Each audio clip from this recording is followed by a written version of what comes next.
Welcome to Nurses Showdown, Clinical Knowledge Battleground. I'm so excited to have these two amazing nurses joining us today to compete for a total grand prize of up to $200. And the winner and the other person also get to go home with a Gemsy Scrubs.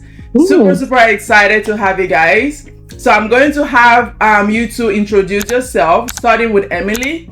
Let us know who you are, how long you've been a nurse, and what your nursing background is. Okay. My name's Emily. I've been a nurse since 2019, and I've pretty much been in the ER the entire time. Wow, okay. All right. Thank you, Emily. Thanks for joining us today. And JC, let us know who you are, how long you've been a nurse, and what your nursing background is. My name is Jason. I've been a nurse since 2018. I started as a cardiovascular nurse, and then I was a charge nurse for 2 years, and then I decided charge nurse was not for me, so I went back to bedside, to ICU, and right now I'm doing trauma ICU for 4 years. Okay, all right, perfect. Ooh, ICU and ED. These are two strong nursing specialties, and I'm super excited to engage you guys in this competition today. Trust me, you guys will have a good time. All right, and just to make sure I challenge you guys and not make it too easy, I really spend a lot of time coming up with some questions that will make your brains hurt. Oh boy. All right, thank you both for joining us. All right, so let me just go over the rules real quick before we get into the show.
Okay, so before we get into it, I'm just gonna go over the disclaimer.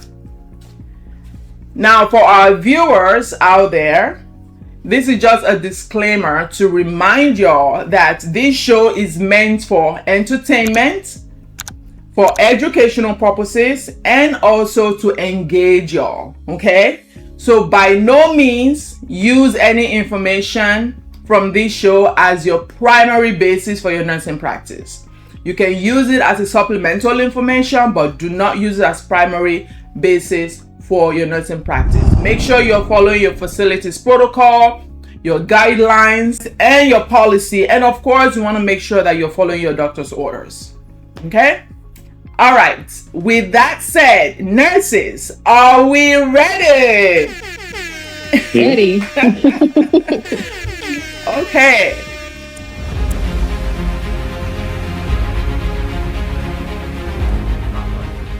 So I'm going to have you guys choose from a number between 1 and 10, starting with Emily.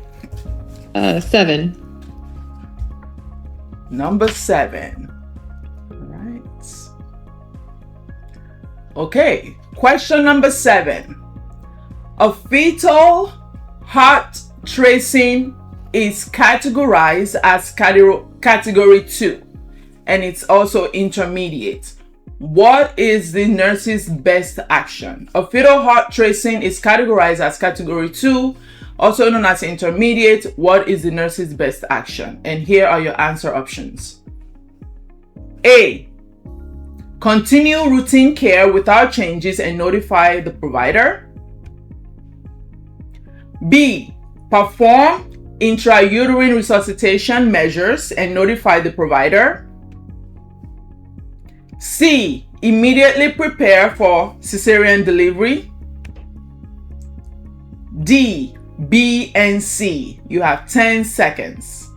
ER nurses are scared of pregnant people. I've heard. All right. 3, 2, 1. Show your answers. D. D. Okay. What did you choose, Emily?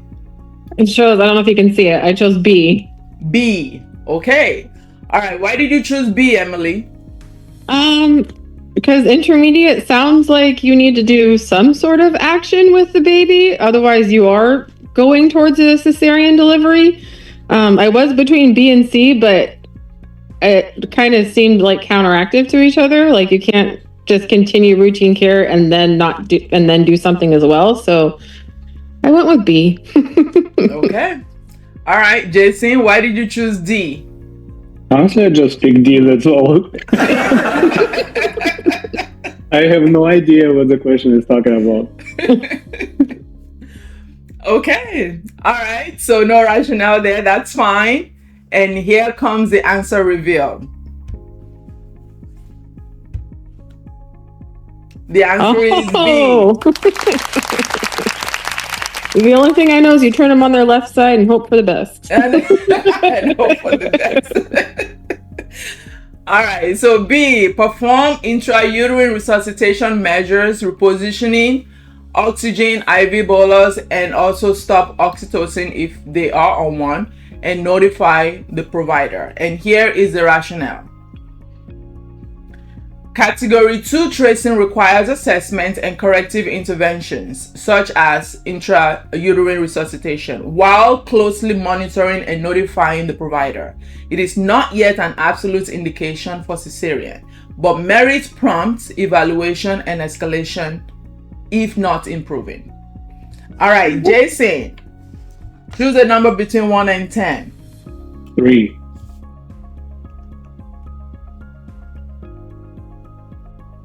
Okay. Question number 3. A laparoscopic grasper tip breaks and let me get rid of that. A laparoscopic grasper tip breaks and the fragment is no longer visible in the camera view. What is the next immediate action? A. Notify the surgeon immediately. Stop insufflation if directed. Attempt systematic search. Tray trochocytes. Obtain intraoperative imaging and document the event. B. Notify the surgeon immediately. Continue insufflation if directed. Attempt systematic search, including the tray and trochocytes. Obtain intraoperative imaging and document the event. C. Obtain intraoperative imaging and document the event. D. Ignore it and finish closure. You have 10 seconds.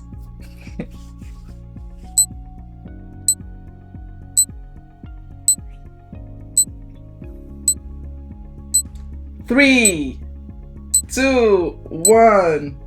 Okay. A. Jason chose A. Emily, what did you choose? A. A. Okay. Jason, why did you choose A? Apparently something is broken. I don't know what. So I would stop whatever we were doing and notify the provider. Okay. All right. Perfect. How about you, Emily? Why did you choose A? Same kind of reasoning. Just stop what you're doing, notify the provider, and try to figure it out. I assume insufflation is like continuing with whatever you're doing, which seems like not a great idea. But yeah. Okay. All right. Very good. Let's see if you're both correct. And yes, you both are. All right. Notify the surgeon immediately. Stop insufflation if directed. Attend systematic search. Obtain intraoperative imaging and document the event. And here is the reason why. Device failure and missing fragments mandates prompt notification and systematic retrieval efforts. Stopping insufflation may reduce migration. Intraoperative imaging helps locate radiopaque fragments. Transparent communication and documentation are required to avoid retained foreign bodies. All right, very good, very good. Emily, number between 1 and 10. Let's go 10. Okay. Question number 10. A T6 spinal cord patient has sudden hypertension, headache, sweating. What is the most appropriate immediate action? A. Sit patient upright, check for bladder bowel triggers, loosen clothing, and notify provider immediately. B. Lay the patient flat and check for bladder bowel triggers, notify provider immediately. C. Loosen clothing, notify provider immediately. D. B and C. You have 10 seconds.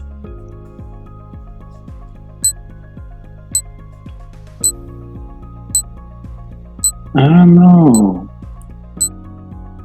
3, 2, 1. Show your answer.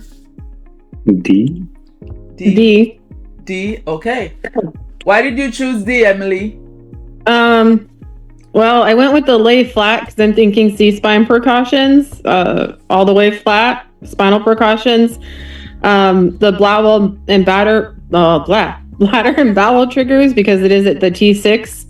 And then I chose C simply because it was also an A, so I figured it probably is right. Okay. All right. Jason, why did you choose D? I forgot the name of it, how it called, but it's something with a spinal damage, and sometimes when spinal is broken, yeah, it can trigger the bladder like to stop working and bowel to stop working.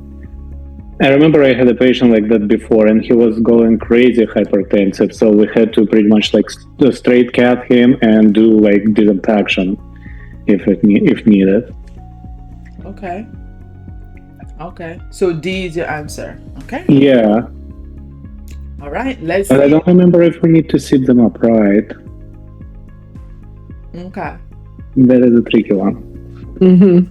All right. Let's see if you're both correct.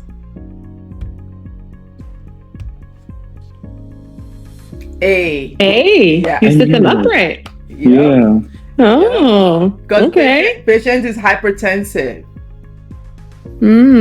Yeah. Okay. All right. So Autonomic dysreflexia. Here it is. yes. The patient has Interesting. autonomic dysreflexia. And this is life-threatening, immediate upright position, remove triggers, and notify provider. All right. Okay. So that was Emily's question. Jason, choose the number between 1 and 10. Let's do one. 1. Okay. A 60-year-old post-laparotomy patient notes sudden opening of the incision with protrusion of bowel after coughing. Bowel is visible at bedside. What should the nurses do first? A. Attempt to push bowel back and close wound. B. Cover with sterile saline moistened dressings and call surgeon. Okay. B. Cover with sterile saline moistened dressings, call surgeon urgently and prepare for emergent OR repair. Excuse me. C. Apply dry dressing and start antibiotics. D. A and C. You have 10 seconds.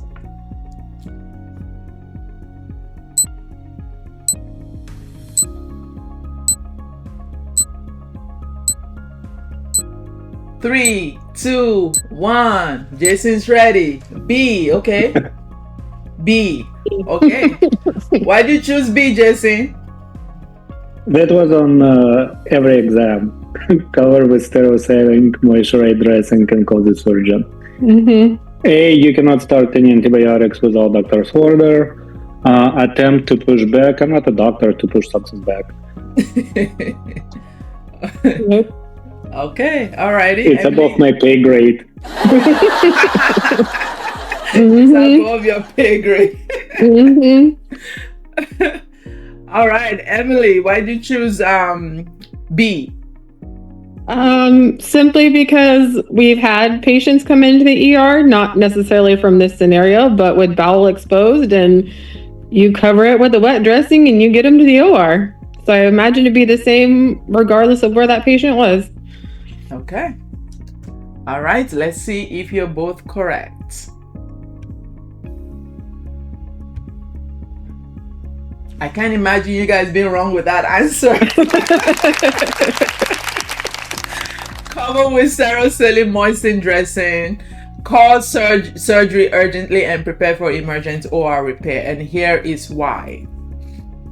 Evisceration is a surgical emergency. Covering exposed viscera with sterile moist dressings and urgent surgical repair are required to prevent contamination and ischemia. Very good, nurses. Okay. Emily, choose a number between 1 and 10. Let's go 5. Okay, number 5.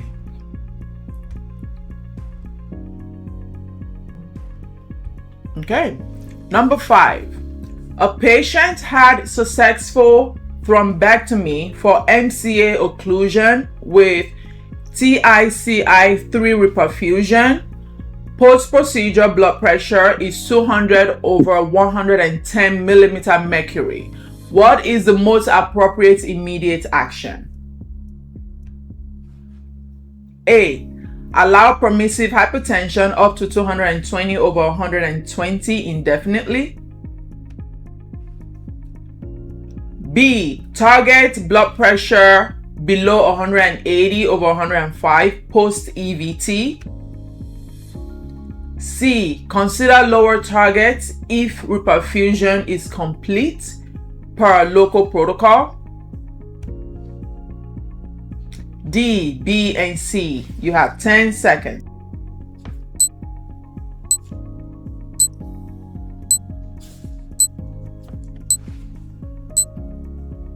Three, two, one. Show your answers. Okay, Jason has D. You have C, Emily. Mm-hmm. Okay. This is your question, Emily. Why did you choose C?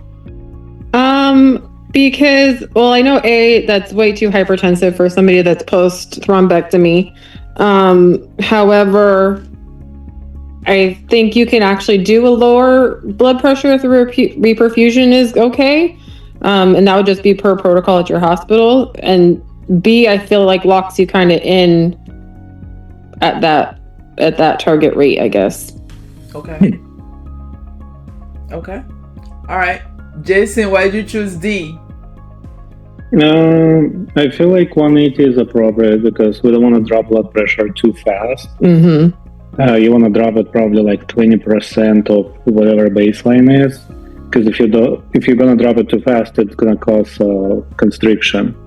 But at the same time, it all depends on the physician order and the protocols, because sometimes what you see in the book not exactly match with what doctor wants.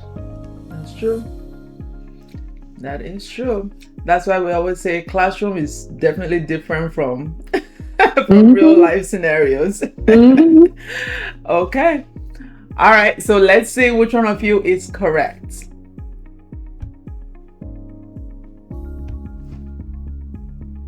D. Okay. Yeah. All right, Jason. Love Jason. Very good. Very good. Okay, so after endovascular therapy, guidelines recommend maintaining blood pressure below 180 over 105 millimeter mercury. Many centers individualize targets based on reperfusion status and prefer avoiding overly rapid reductions that may risk hypoperfusion. Monitor and protocolized blood pressure management are important to minimize reperfusion injury and hemorrhagic conversion. Okay, very good, very good. All right, Jason, choose a number between 1 and 10. Let's do 2. Number 2.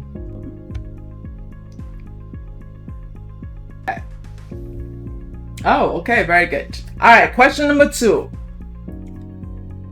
A 64-year-old post-lumbar laminectomy is mobilizing. The team asks about starting pharmacologic VTE prophylaxis with low molecular weight heparin. What is the most appropriate immediate action? A.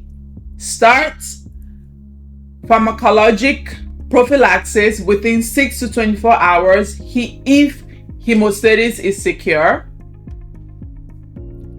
B. Never give prophylaxis after spinal surgery. C. Start pharmacologic prophylaxis within 7 days if hemostasis is secure. D. Give only aspirin regardless of bleeding risk. You have 10 seconds.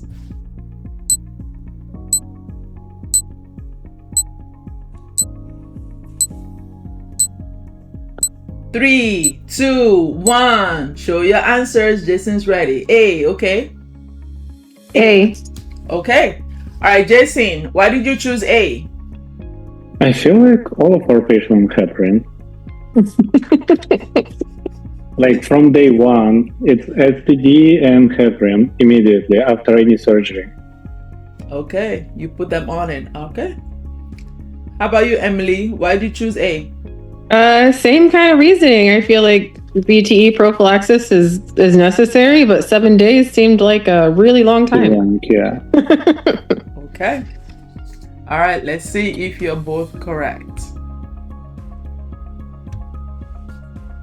And yes, you both are. Very good, very good. Start pharmacologic prophylaxis within 6 to 24 hours if hemostasis is secure. And here is why we would do this. VTE prophylaxis is often started within the first 24 hours post-spine surgery when bleeding risk is acceptable. Timing must balance thrombotic and bleeding risk and follow institutional protocols. Very good, very good. Emily, choose a number between 1 and 10. Let's go 8. Number 8. Okay. Number 8. Ooh, okay. A laboring patient with preeclampsia has a generalized tonic-clonic seizure. What is the nurse's most immediate medication intervention? A. Give IV magnesium sulfate bolus and ensure airway and oxygenation. B. Give sublingual nifedipine and ensure airway oxygenation. C. Start immediate oxytocin infusion and ensure airway oxygenation. D. Administer IV benzodiazepine and ensure airway oxygenation. You have 10 seconds. Damn, no.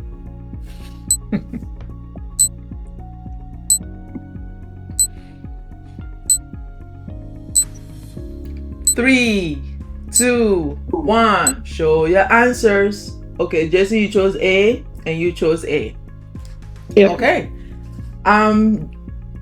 Whose question was that? That was Emily. Yeah. Okay, why did you choose A? Because I know for preeclampsia and eclampsia, simply from having it, is you get magnesium. Okay, based on personal I also know it experience. from our MICN protocols. Oh, okay. Mm-hmm. All right, very good. Jason, why did you choose A? I've never been pregnant, but Obviously. I know magnesium for sure will relax muscles. We cannot give anything oral because she's feeding. Oxytocin, it's for babies to increase contraction. Okay. Mm-hmm. And benzo, I'm afraid it's gonna affect the baby. Okay. So I guess A is the most appropriate. Okay. Very good. Let's see if you're both correct.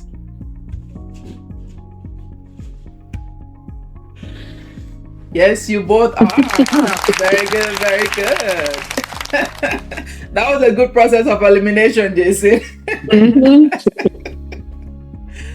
All right, give IV magnesium sulfate bolus and ensure airway oxygenation. And here is why.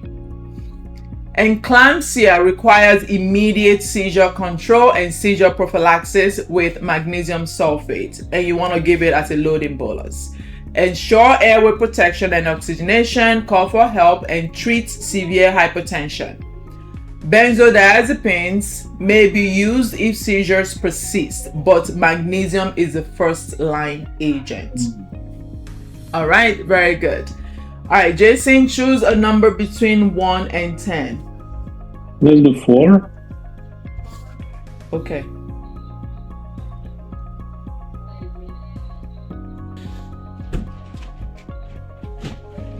Question 4. A 74-year-old woman awoke with right hemiparesis. Last known well was 10 hours prior. NIHSS is 16 and CTA suggests an M1 occlusion. Perfusion imaging is pending. What is your most appropriate immediate action?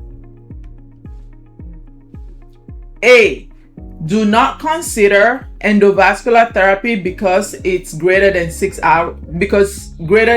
hours have passed. B. Obtain perfusion imaging and consult interventional team. Some patients may be eligible for mechanical thrombectomy up to 24 hours with appropriate imaging selection. C. Start oral anticoagulant immediately. D. A and C. You have 10 seconds.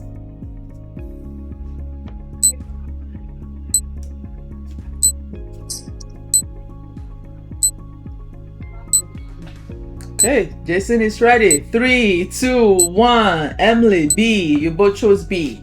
Mm-hmm. All right, Jason, why did you choose B?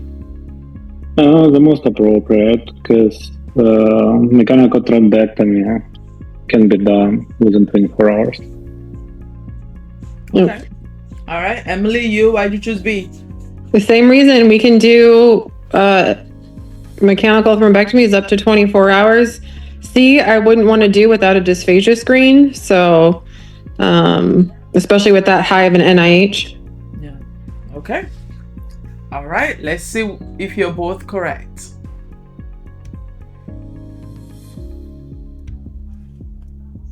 And yes, you both are. Woo!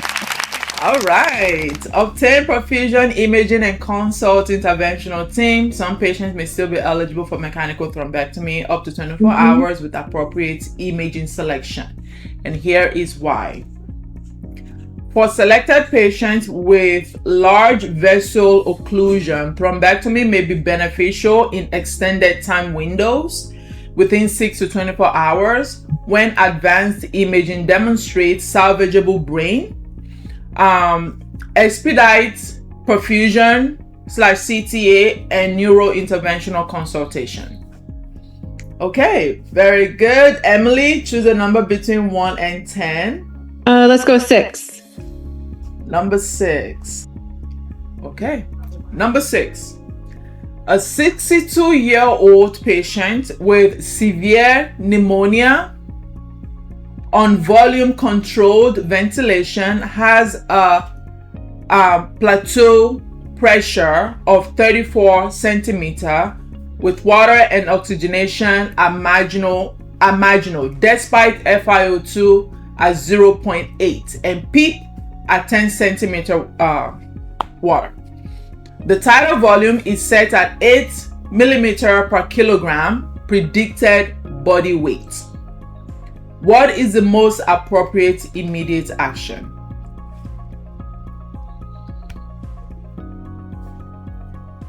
A. Increase tidal volume to improve ventilation and reassess PEEP.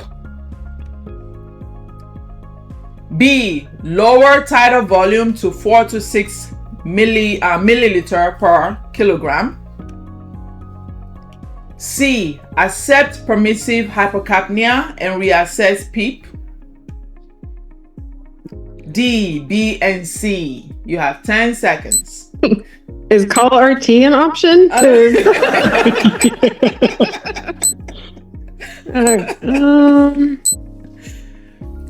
3, 2, 1. Show your answers. D. Emily chose D. No. Shot in the dark. Just a shot in the dark. A? Is that A I'm saying? Yeah. Okay, A. All right. Emily, why did you choose D? Honestly, I didn't even have anything written down yet. I just panicked and I was like, I got nothing, guys. Although, in retrospect, it probably is A, just because I know too much tidal volume can cause damage too. So I don't know. I got nothing. Okay. We rely on our RTs. Yeah, this is why we love our RTs. All right, Jason, why did you choose A?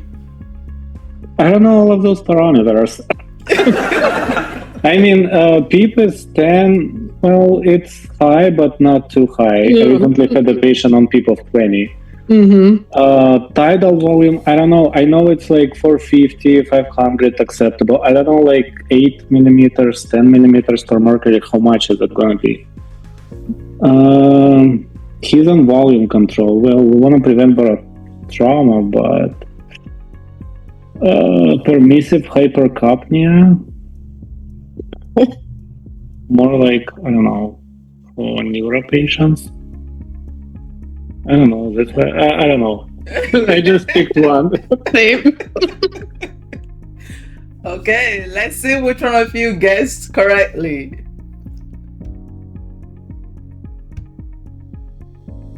D. Wow.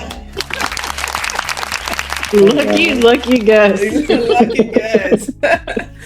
All right. So tidal volume, lower tidal volume to 4 to 6 milliliter per kg. Accept permissive hypocapnia and reassess PEEP. And here is why.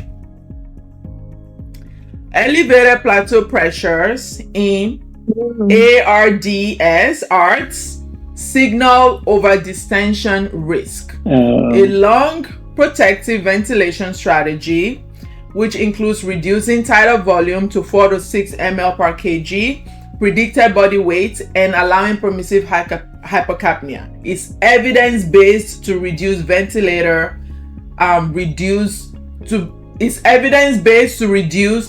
ventilator-induced lung injury. Adjusting PEEP may be necessary, but increasing tidal volume worsens plateau pressures. Extubation is not indicated in this unstable patient. All right. Okay, all right.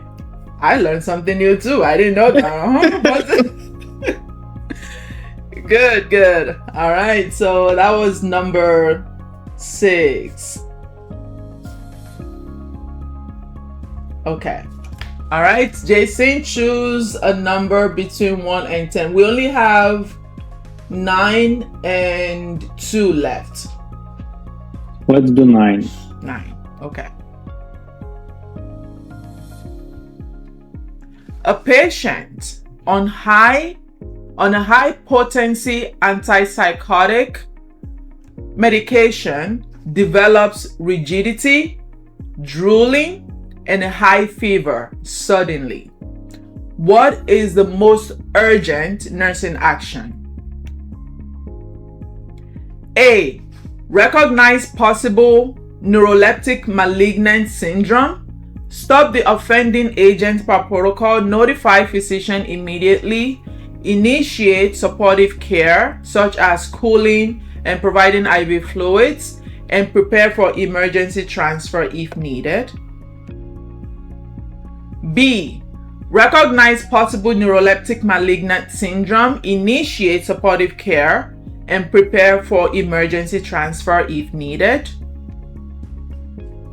C. Recognize possible neuroleptic malignant syndrome. Increase the antipsychotic dose to overcome symptoms and initiate supportive care, and notify the provider and prepare for emergency transfer if needed. D. Do nothing and continue to monitor. You have 10 seconds.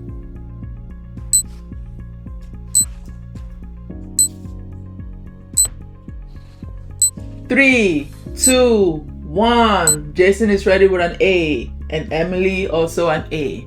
All right, Jason, why did you choose A?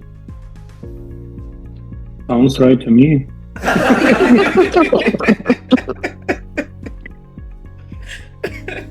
Yeah.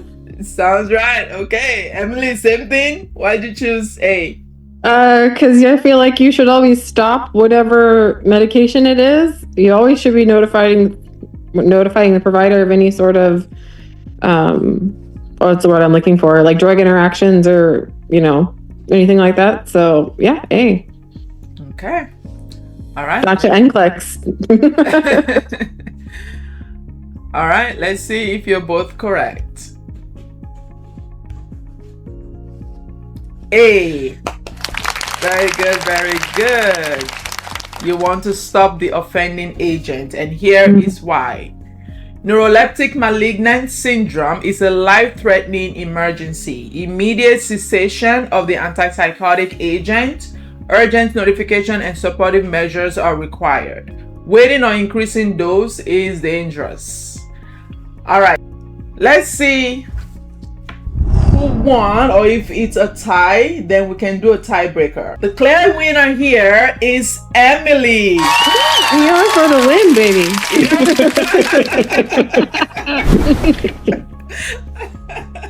We are for the win. Okay. Came down to a lucky guess. Yeah, that question with the peep and all that, that was a good panic you had. You just... Bipolar T. Exactly. Same. I don't know. Like I said, the only thing I know about ventilation is if you have too much tidal volume, it can cause trauma. So I was like, let's not do that.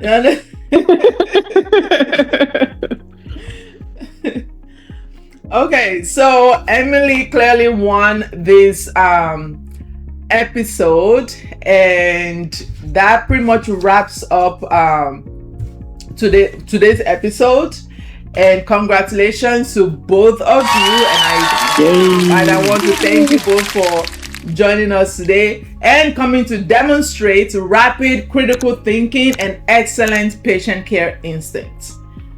Thank you guys. And Emily, for the win, she won a total of 170. Nice. Wow. Very good. Very good. Thank you, Jason, for getting so many right.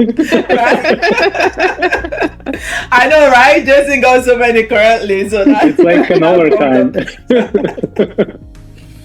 All right. Very good, guys. And yeah, and thank you guys for watching. Again, for our viewers, please by no means use this information as your primary basis for your nursing practice. Make sure you're following your facility's protocol, guidelines, and policies, and following your doctor's orders. And thanks for watching. Don't forget to subscribe. Tell a friend to tell a friend to go watch, and let us know what nursing specialty you would like to see next. Thank you both for joining us. Until next time, have a fabulous day. Thank Bye-bye. you. Thank you. Thank you. Bye, guys. Bye. Bye.